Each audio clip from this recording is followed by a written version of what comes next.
اس دفعہ عید کے دن ایک کام یہ بھی کر لیں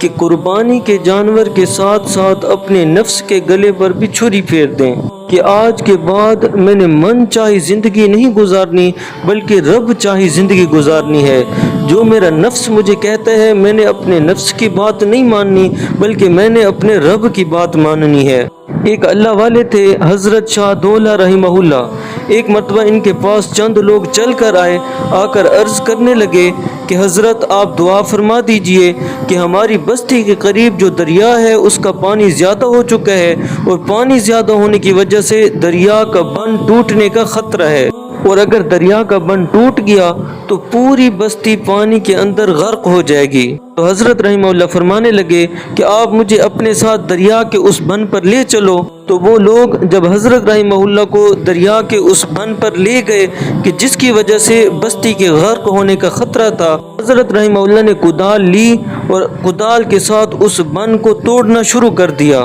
سارے لوگ بڑے حیران پریشان ہو گئے کہ حضرت ہم تو آپ کو یہاں اس لیے لائے تھے کہ آپ دعا کریں کہ دریا کا پانی اس طرف ہٹ جائے، آپ تو الٹا اپنے ہی پاؤں پر کلہاڑی مار رہے ہیں۔ حضرت رحمہ اللہ نے بہت ہی پیارا جواب دیا، فرمانے لگے جتھے مولا اتھے شاہ دولہ،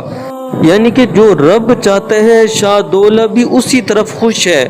جو رب کی مرضی ہے رب کی مرضی پر شاہ دولہ اسی پر ہی راضی ہے۔ تو اس عید پہ ہم بھی اپنے نفس کے گلے پر چھری چلا دیں